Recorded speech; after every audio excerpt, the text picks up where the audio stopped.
The next talk will be given by Leonid Evdokimov, and he will be talking about Russia versus Telegram, technical notes on the battle. The stage is yours. Thank you.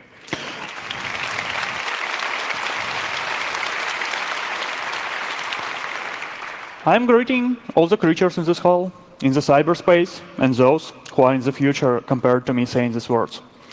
My name is Leonid Evdokimov, and affiliations that matter for this talk are basically following.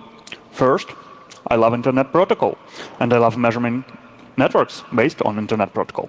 Second, I am not a Telegram team member, so no insights.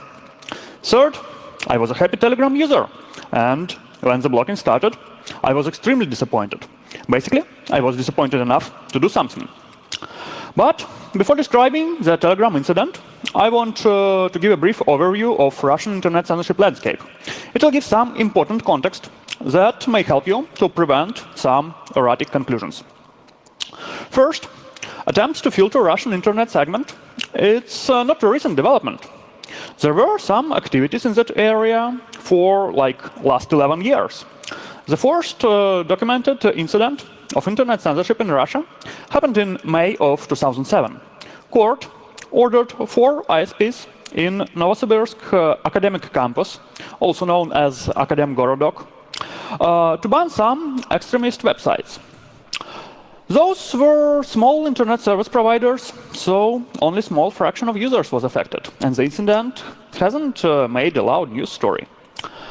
The registry that was used to block content in this aegis was named Federal List of Extremist Materials, but the registry was quite badly maintained. For example, one of the entries in that registry is exactly the following. Text document named terrorism from the folder named orders number 1, CD disk number 1. That's it. That's the entry of the registry. So the list wasn't very useful for the purpose of automatic content blocking. One of the notable events of that era is the act of digital resistance by Maxim Mashkov. Maxim is a cyber librarian of the oldest Russian internet library named Libru. One of the sections of the library is named Samizdat, that basically stands for self-publishing in Russian. And that Samizdat journal hosted user-generated content. Once the domain of the journal was added to the Federal List of Extremist Materials. Of course, that wasn't a surprise, because all Soviet people know that samizdat is kind of really extreme civil disobedience. Maxim decided to bring some fun or fairness to that case, and he transferred the useless domain to the ministry. So basically, he pointed the domain of the samizdat library to the website of the Ministry of Justice. As expected, that eventually caused some inaccessibility of minjust.ru. The modern blacklist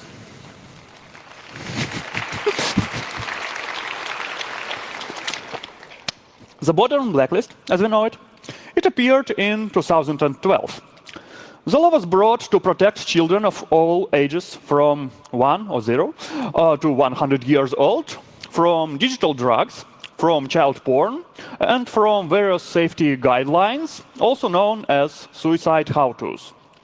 The major websites protested, but the parliament didn't care that much. And eventually, the president have signed the law on Saturday. Now I know that president works on Saturdays. So, how does modern Roskomnadzor blocklist look like?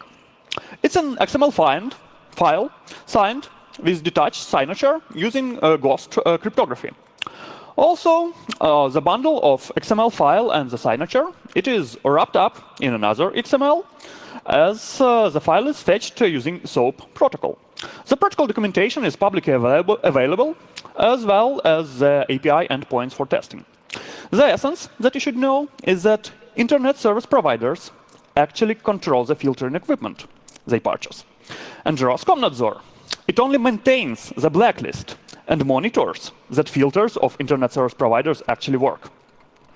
So, when the blacklist first appeared in November 2012, it immediately delivered a lot of fun to us. For example, it blocked Absurdopedia, basically a Russian version of encyclopedia, and exactly for suicide how-to. Of course, the grotesque of blocking of humorous content got some media attention, and some brave creature decided to leak the block list to GitHub, to codify that absurd for ages. So, 2 weeks later, after the first block list release, GitHub and SourceForge got a copy of the block list. And that copy was kept up to date for years. It's still kept up to date, and it's still maintained. I don't know anyone who knows the person maintaining that block list mirror. So this talk is basically the only way for me to thank that maintainer for all the work he was doing during the last 6 years. And of course, another fun incident in the same month, like within a few weeks, some of Google services were also banned for a day or so. So anyway, who needs jQuery libraries from jstatic.com?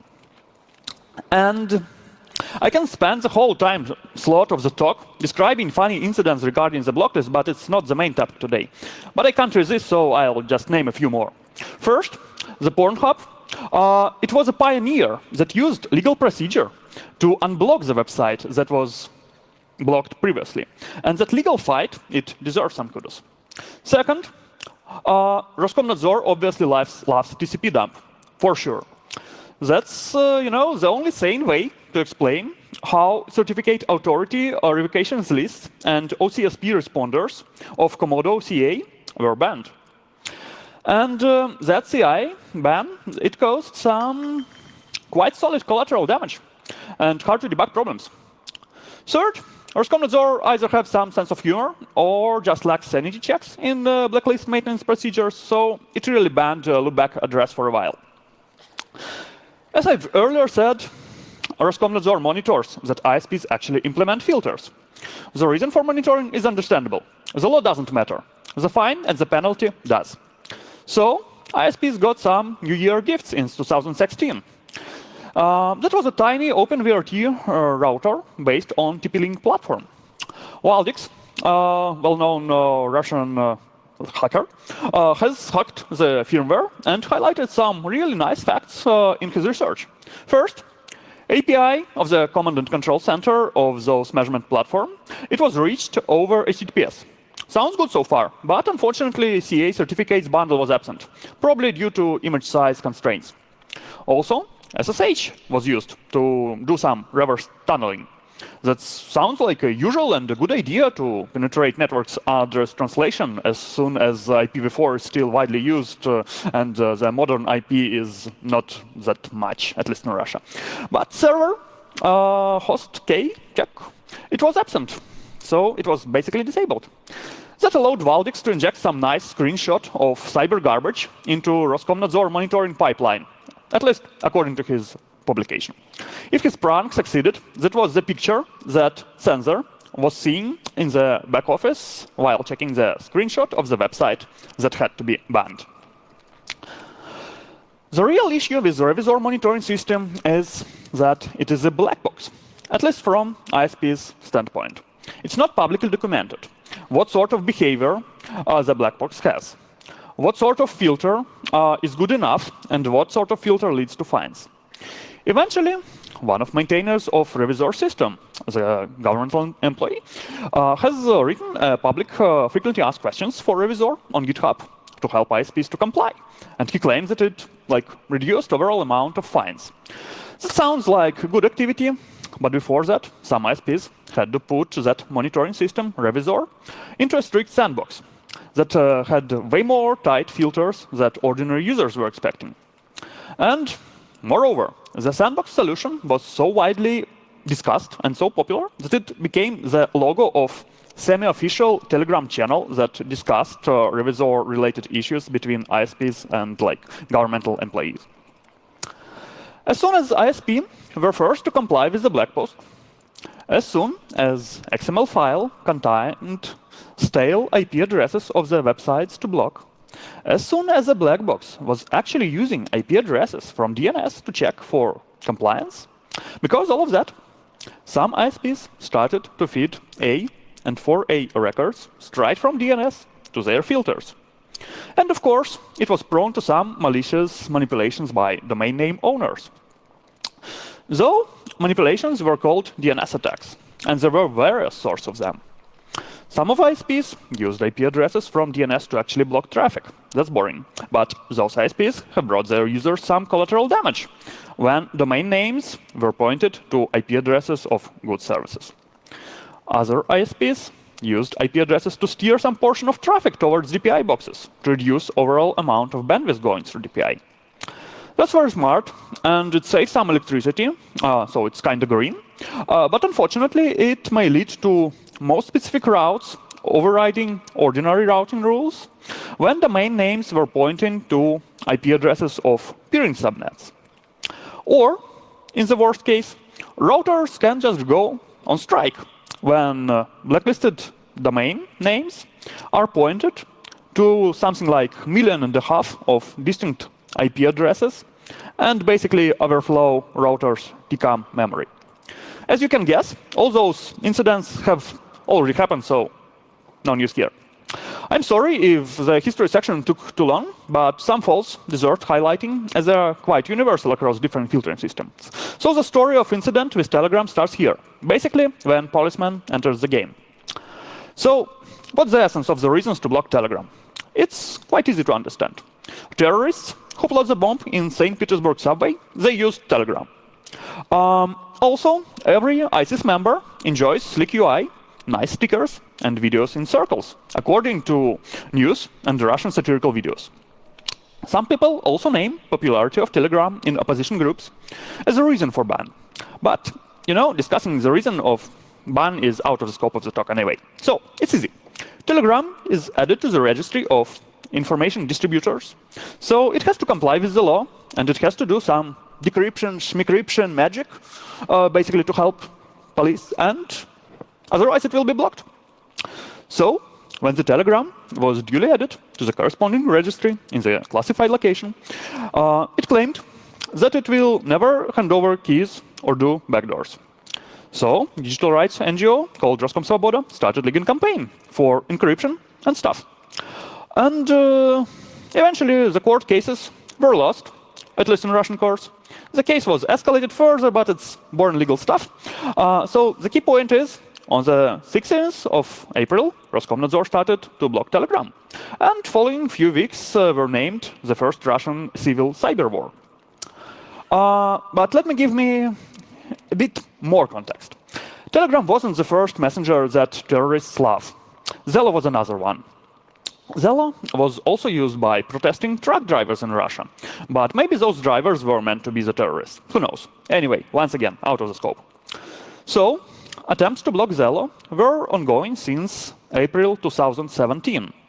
And they weren't a complete success. And there was a leak in the end of March 2018 saying that Roskomnadzor plans to conduct an experiment to test new tactics regarding blocking of Zello. The leaked paper, it had 36 subnets summing down to something like 15 millions of IP addresses of Amazon and other cloud providers. And the leak had like nice keywords like null routing, BGP, redistribute. You all know that, you have already seen it before. So I'm unsure what they actually meant with that experiment. And I don't know if the leak was genuine, but that publication of leak caused a lot of noise in the media. And there were no further reports that could confirm of existence of a like experiment. So maybe media worked. Moreover, some illustrators drew really good pictures that could clearly communicate the overall Roskomnadzor plan regarding attempts to ban Zello to every, I don't know, to no technical granny, for example. So, back to Telegram. On Monday, April the 16th, Roskomnadzor starts to ban Telegram subnets. Some of Telegram subnets. As expected, no significant effect was noticed. So, Roskomnadzor went berserk and started banning Amazon. But Telegram worked. Finally, Roskomnadzor noticed that one of Telegram subnets wasn't banned initially, yet. And of course, that didn't help them much to achieve the goal when they banned it. So berserk mode wasn't turned off, and almost 2 million of IP addresses were banned by the end of the day. Telegram was doing fine, but overall internet wasn't. I mean, like, from Russia. internet was okay. But people in Russia were complaining a lot about Instagram, about Steam, about World of Tanks, World of Ships, Twitch, YouTube, Google, Gmail, and so on. So basically everyone was swearing at Roskomnadzor by the end of the first day of civil cyber war. But actually everyone stopped swearing the next day when the amount of banned IP addresses increased tenfold. Everyone was just speechless. There were no good swear words to express the amount of frustration. And every other online tool was broken, basically. Millions of domains were affected. And in the meantime, Roskomnadzor was announcing that no socially significant web services were affected. Of course, I don't blame Roskomnadzor for mistakes in their announcements. Like, employees implementing the ban were obviously very, very tired and stressed while rushing to shut down Telegram. And they were in such a rush that they have banned several IP ranges twice, submitting overlapping subnets into digitally signed block list on the second day of the civil cyber war, on the 17th of April. And probably the equipment could handle that, the filters. But some people counting public statistics for the block list, they got their numbers wrong because of that. But if sanity checks are missing, they are missing everywhere. So some malformed URLs were added to the block list as well during the incident. And the malformed URL, it actually caused some filter implementations to fail ingestion of new blacklist entries, new blacklist subnets, and new blacklist IP addresses. But I think that it probably was just a mistake. I don't expect that it was carefully planned sabotage of some Roskomnadzor employee. During the first days of cyber war, Roskomnadzor has distributed a document with some whitelist of socially significant services, including Google, by the way. That included websites also like Kremlin.ru. Those shouldn't be banned under any circumstances. Probably that was a response to numerous reports regarding collateral damage, but unfortunately, Roskomnadzor had no legal framework for like actions. So many ISPs just ignored the document. But it has caused some media wave as soon as whitelist coming from censorship agency was something new for Russia that days. Anyway, the mantra regarding socially significant services was repeated over and over again. But like counter of Yandex Metrica or Yandex banner system endpoints were banned in the midnight of April the 27th. And vKontakte was also banned by same commit. And vKontakte is the most popular social network in Russia. So the incident lasted for almost 2 hours. And it clearly showed that, first, Roskomnadzor works selflessly, round the clock. Second, Roskomnadzor still loves to speed up and still loves to feed IP addresses right into the blacklist without much analysis, as it previously happened with Komodo CA. In addition to generic mantras regarding socially significant websites, Roskomnadzor was spreading quite precise statements in their newsfeed as well. One of the statements claimed that IP addresses of Google Play, Google Drive, Google.ru were not banned. Of course, we, Azure 2 Club, were very happy to hear that. The reason is crystal clear. Precise statements are refutable. And it's always fun to refute official news coming from official news source in fake news era. So we scraped hundreds of IPs of various Google domains, sending different client subnets to Google's name servers, checked collected IPs against blacklist. And, you know, media loves fake news stories. And it was kind of interesting that there was more than one cluster of interconnected Google domains pointing to the same IPs. Probably that makes some sense from traffic engineering perspective, but it also explains the reason for some Google fonts and points being unreachable while others were perfectly okay.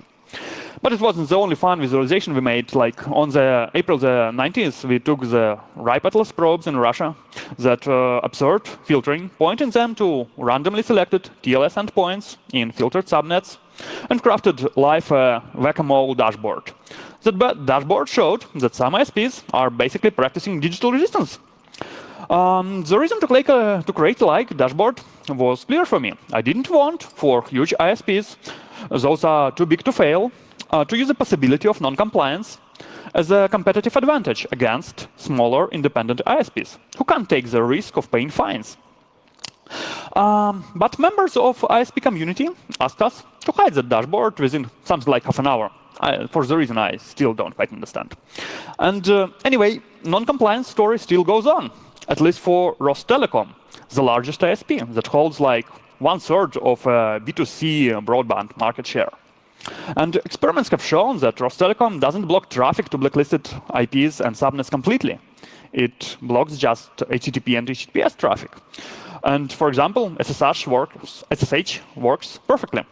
And once again, that's state-owned ISP holding 1/3 of the market, you know? Like here's an example of non-compliance, or basically delayed compliance I'm speaking about. The blocking, blue dots close to 0, it was delayed by something like 5 days while they have to implement the blocking basically as soon as possible or within 24 hours, depending on various variables in the XML file. So, like, unblocking was perfectly timely. As civil cyber war continues, people use proxies and Tor to access Telegram, and they get indicated. And artists craft party songs about proxies, they mock Roskomnadzor, and people have great share of fun. But Roskomnadzor hunts proxies, as well as Telegram, and people wonder how they do it. Some people start suspecting that lawful interception equipment, also known as SORM, is used to hunt proxies, and tips come via public and private channels, highlighting instances of alike sniffers. Basically, the instances were exposing traffic statistics publicly, and the traffic statistics also had a section of Telegram traffic that attracts the attention of people who send us some tips. We scraped statistics page, and it turned out that all those instances were pumping quite small amount of traffic, something like 20 gigabits per second. But the shape of the traffic looked like a real one. We looked up those instances using Shodan, and we have seen that some instances had public FTP repositories with SORM binaries, basically. What was significantly worse, some instances were leaking actual users' clickstream and some personal information like MAC addresses or logins. And of course, all the data was available without any authentication. So, being good citizens, we decided to report the incident to the vendor of SOR equipment and ISPs hosting the lawful interception equipment.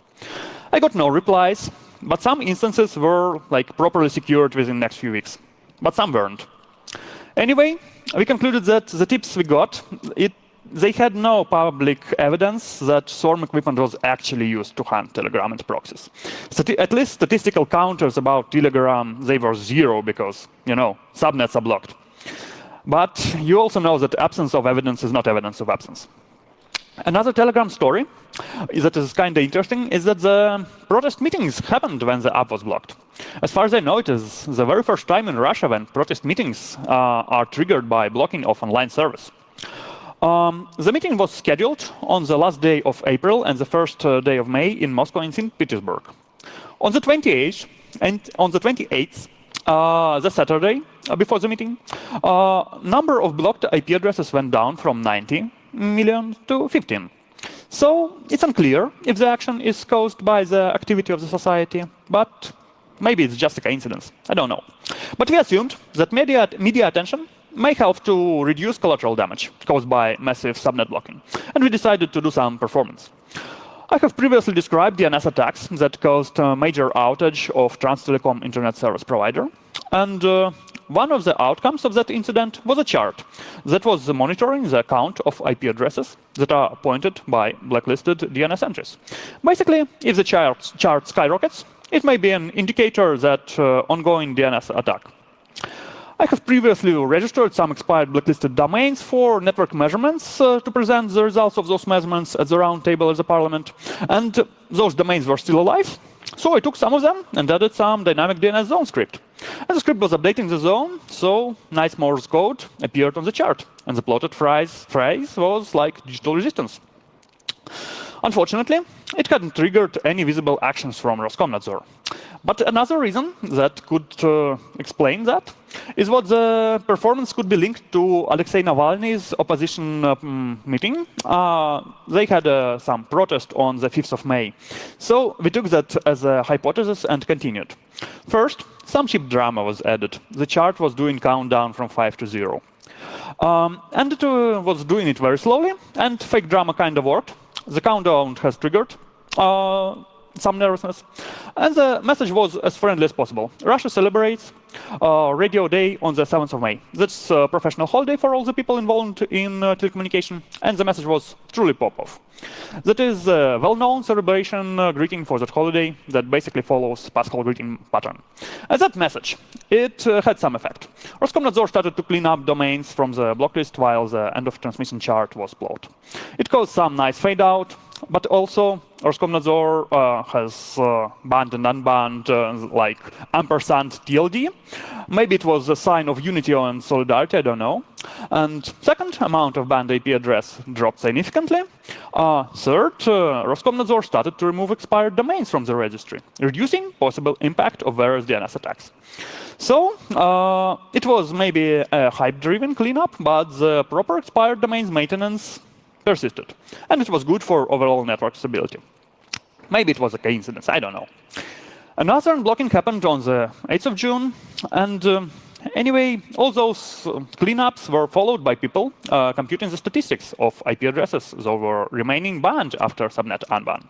And the number was less than 1%. And so some people were saying that Roskomnadzor was using terrorist tactics while fighting with terrorists using Telegram, basically taking those networks as hostages. I had an assumption that leftovers of collateral damage could be also explained by something like incompetence or lack of big players in those subnets. So I've spent days mining open data on DNS, written an open letter to Roskomnadzor giving an overview of blocked web resources like Slack, Jitsi, PowerDNS, Doodle, Python mailing list, Netlify, and so on and so forth. And American Nihilist Underground Society, anos.com. And the letter was also duly sent to corresponding legal online forum of Roskomnadzor. Some answer arrived, but it was like pointless legal speak. So maybe those networks are really hold as hostages, I don't know. So that was a brief story of heated part of the civil cyber war. But the cyber war wasn't over. It became colder. One of the observations we made was a selective protocol throttling. Telegram clients picked several protocols to the proxy. SOX5 and variations of Telegram-specific look like nothing anti-proto protocol. And I discovered that one of major mobile broadband ISPs doesn't treat those protocols equally. At first, I assumed that all look like nothing protocols were shaped as OPS4 pluggable transport and bare netcat urandom. They were throttled as well. But thanks to Simon Basso, we've conducted an experiment and confirmed that it's not the case, that HTTP protocol that is XORed with RC4 random stream, it was also absolutely OK. It's unclear if the shaper is targeting specifically empty protor or like some other protocol, but it's definitely more complex than I originally assumed. But it also means that camouflage matters a lot while designing pluggable transport. Another proxy server availability issue was observed in one of Rostelecom subnets in the south of Russia. Empty proto proxies operating without random padding were banned almost instantly. And it was trivial to trigger DPI equipment into resetting the TCP stream, just sending the packets to the listening TCP port. But there was a thing that was really bad in that setup. The IP end port of the network endpoint were added to dynamic block list at the DPI box for a couple of hours. And we assumed that the vulnerability that was created by that, it could be possibly exploited even from the JavaScript from browsers to ban good web resources, basically. So we decided to disclose that shady practice immediately instead of researching it further. And there was a Reuters news article a couple of months later that kind of confirmed that like experiments on live traffic were actually happening. It's unclear to me if like experiments are legal, but some people consider that it's like a crime. Another proxy server's availability issue was observed in Moscow, thanks to St. Petersburg CTF team. They dissected the story. First, the user connects to SOX5 server, then a map scanner comes in something like half an hour, And if a port is available, like the scanner tries to establish a SOX5 connection to Telegram cloud, and if all the checks are OK, then IP address becomes blacklisted. The story has attracted some non-zero media attention from local and international media, but the most interesting part of the story was left unnoticed. The only reason for me to replicate the study in Moscow subway was the ability to manipulate the block list and add the IP addresses of my own servers to it. It allowed me to conduct an experiment that I consider extremely important. We were able to measure the timeline of block list rollout using diverse set of RIPALS probes. And statistics we got was very interesting. It allowed us to verify the tip that we got in May. And the tip was basically saying that there are actually 2 tiers of ISPs with regards of timing of block list execution. So there are ISPs that start blocking IP address before officially signed XML block list is delivered with API. My personal opinion is that it's not necessarily a crime. There are other sources of blacklisted endpoints, for example, Federal List of Extremist Materials. Also, Digital Security Lab Ukraine reported that Crimea has both regional blacklist and federal blacklist, but I know nothing on that region. Go ask Ksenia, who may be in this room as well. And also, there were like tips coming from Caucasus regarding the like stuff. But the thing that we know for sure with high level of confidence is that some regional governmental internet blackout happened in Ingushetia this autumn during protest. Another thing we know that the race between ISPs to block still persists. Anyway, Russia is federation. And that's almost it. As you may already know, whole Russian history can be summed up into 5 words. And then things got worse. And there was a law introduced to the parliament 2 weeks ago. The law says that Roskomnadzor will give some ISPs anti-threat equipment for free, and that the chosen ISPs must comply and deploy it. They can't refuse that New Year gift. And that anti-threat equipment will be acting as filter as well, as soon as ISPs deploying the anti-threat filter don't have to buy their own filters. And there is a thing that is scary to me. The note says that Roskomnadzor will be able to control basically routing and DNS directly. And it's scary twice. First, we have already seen the level of technical competence and lack of safety checks and safeguards. I mean, all the aforementioned mistakes. And second, it's huge centralization of controlling power that can be abused without any transparency. I assume that the luxury of signed XML blacklists will be gone soon. The law also introduced a registry of legal internet exchanges and list of legal cables crossing the border to make absolutely sure that Russia is well connected. So it goes.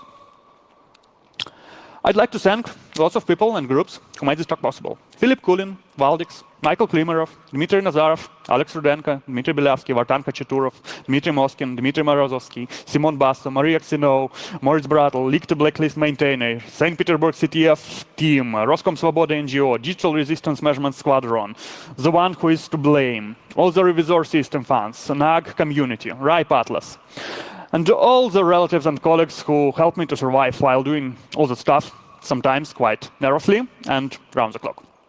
And of course, I'd like to thank stubbornness of Pavel Durov and law enforcement bodies, because that fight made all the great entertainment possible. And I hope the story was entertaining with you as well. Thank you.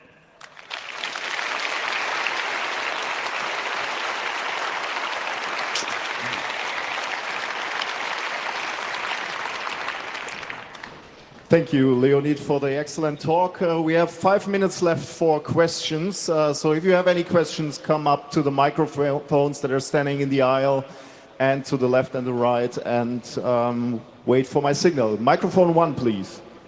Hi, thanks for a talk. During the whole blocking situation, I heard that Telegram continued working in Russia. Do you know if it works right now? Yeah, it works perfectly. Like, there are some ISPs that are maybe over-complying, and it works a bit less good there, but proxies work. Telegram works. For example, like Rostelecom, as I have previously mentioned, doesn't comply with subnets, and Telegram works flawlessly there. We also have a question from the internet. Signal Angel, please. Yes, somebody saying on the internet that Telegram had a canary statement on their privacy page stating that no data had been disclosed to any third parties, including governments, and they say the statement has disappeared. Are you aware of that, and what do you think about that? I'm not aware of that, and second, I think that is like not a real I don't think that we should be paranoid regarding that, because like my expectation is that it's just another mistake, because like Telegram team had like, I don't know, they write some questionable parts of the software. For example, Telegram client has no proper exponential backoff, and it can basically DDoS a proxy in case of some DPI configurations. So I don't know. I think it was just a mistake by Telegram webmaster, but maybe it's not. Don't know. Anyway, I'm not part of a team. Microphone 4, please. If you're worried by the lack of competency, should you work for the Russian government? I don't know. Maybe. Anyway, I still live in Russia. Like, there are lots of beautiful people there, and like, I don't know. I don't think that it is the worst government we had during the last century. So things are, sometimes they get worse, sometimes they get better, and I'm not sure where we actually are, but some of my friends are paranoid and they basically seek for political asylum. Some of my friends are quite happy to live in Russia. I don't know. Number 6 over there, please. Yeah, hello, Leonid. Thanks for your amazing talk. I really enjoyed it. I was just asking, we as a German people, can we rent your expertise when we get some problems like serious blocking over here in Central Europe? Is it possible? Well, like the main point for my talk was not to complain about Roskomnadzor, but basically to highlight the cases when things can go wrong because of internet filters. And so that was the point. I'm not 100% sure if it like completely answers your question, but I think it does. Microphone 2, please. Why do you think China is more successful in censoring the internet than Russia? So the question is why China is more successful regarding censoring the internet. I'm not sure that China actually is technically more successful in internet censorship. Maybe it is, but the really important point is that there are a lot of Chinese people speaking Chinese language, and they have a huge ecosystem of Chinese internet that serves the purpose of basically 1 billion of people. Russia is 10 times smaller. It's a significantly smaller market. We have some great local content, but amount of local content can't be compared to China. So maybe Chinese people don't need to circumvent censorship that much, and maybe that's why China is seen as more successful. And friends of mine works with Chinese factories, and while they are traveling to China, they say that circumvention is not a problem. Like everyone who wants to circumvent the filtering in China, he does it trivially. I don't know. I don't travel to China, but I trust those who do. Microphone 1, please. Hi, Leonid. Thank you for your interesting work. One question for me would be, did you face any problems through this work with authorities or services that somehow felt offended or attacked? I wouldn't say attacked. Like I have some FSB officers in my WhatsApp phone book who were like talking to me, asking to educate them on, basically to give them a lecture on like Tor network or something like that.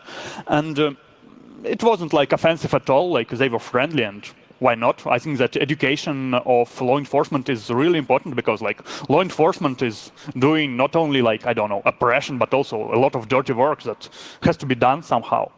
And I don't know. So far I'm okay. Maybe I'll overcome the line eventually, but I don't know. One final question, microphone 4, please.